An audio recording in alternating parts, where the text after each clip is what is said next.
إن الحمد لله نحمده ونستعينه ونستغفره ونعوذ بالله من شرور أنفسنا ومن سيئات أعمالنا.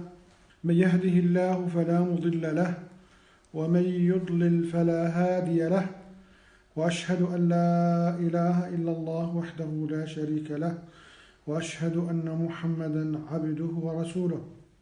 أما بعد، فإن علم الحديث من أفضل القرب إلى رب العالمين، وكيف لا يكون وهو بيان طريق خير المرسلين وأكرم الأولين والآخرين، وبيان طريق رسول الله صلى الله عليه وسلم، لا سبيل إليها إلا بمعرفة درجات المنقول عنه.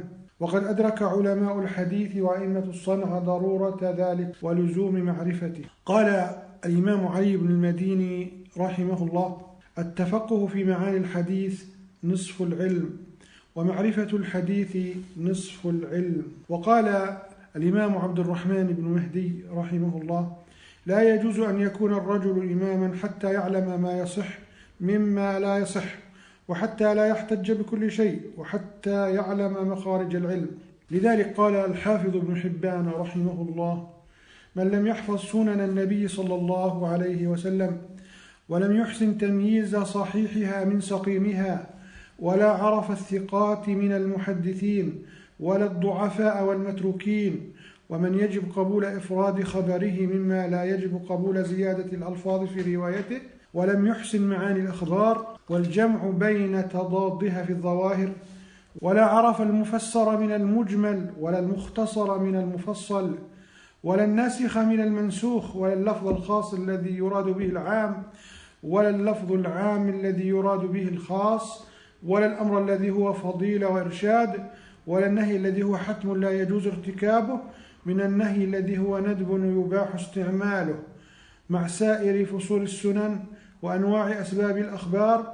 كيف يستحل أن يفتي، أو كيف يسوغ لنفسه تحريم الحلال أو تحليل الحرام تقليدا لمن يخطئ ويصيب.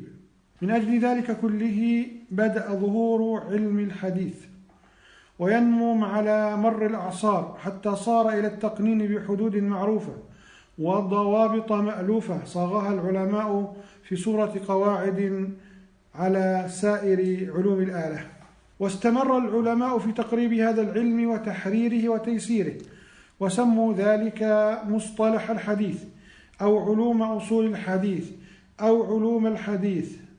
وقد هيأ الله تبارك وتعالى لنا سلف صدق حافظوا لنا جميع ما نحتاج إليه من الأخبار في تفسير كتاب ربنا وسنة نبينا وآثار أصحابه وقضايا القضاء وفتاوى الفقهاء واللغة وآدابها والشعر والتاريخ وغير ذلك. والتزموا وألزموا من بعدهم سوق تلك الأخبار بالأسانيد، وتتبعوا أحوال الرواة التي تساعد على نقد أخبارهم، وحافظوها لنا في جملة ما حفظوا، وتفقدوا أحوال الرواة، وقضوا على كل راو بما يستحقه، فميزوا من يجب الاحتجاج بخبره ولو انفرد، ومن لا يجب الاحتجاج به إلا إذا اعتضد، ومن لا يحتج به ولا يستشهد، ومن يعتمد عليه في حال دون أخرى، وما دون ذلك من متساهل ومغفل وكذاب. وعمدوا إلى الأخبار فانتقدوها وفحصوها، وخلصوا لنا منها ما ضمنوه كتب الصحيح،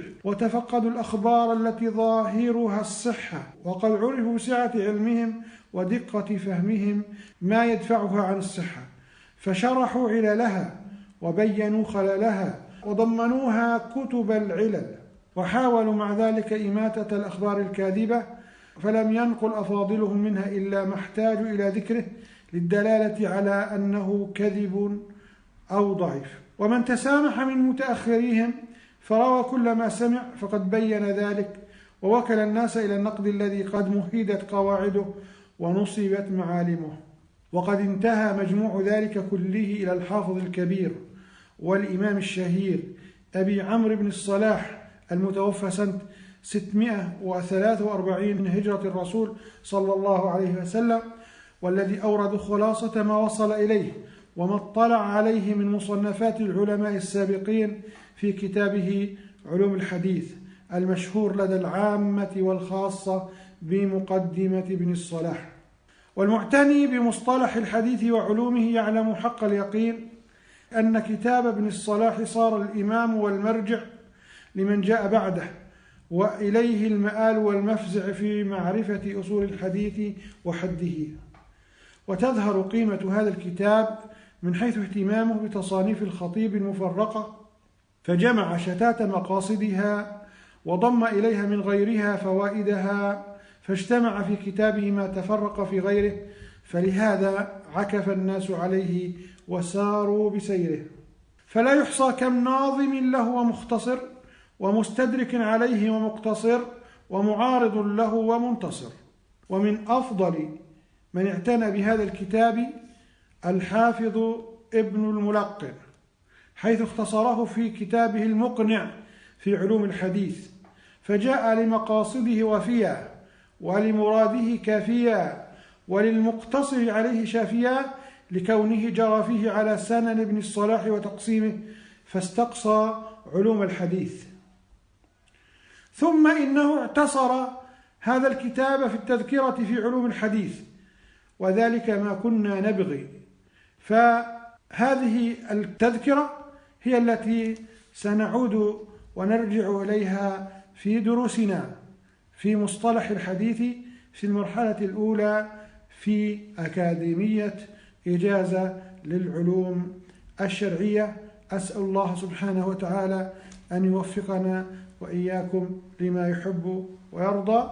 وسنعتمد في شرحها على كتابي المسمى شرح المتقن لتذكرة ابن الملقن، فنرجو من إخواننا الطلاب وأبنائنا الأحباء أن يرجعوا إلى هذا الكتاب، فإنه لا يستغني عنه الطلاب في هذا الباب، والله الهادي وإليه المصير. سبحان رب العزة عما يصفون، وسلام على المرسلين، والحمد لله رب العالمين.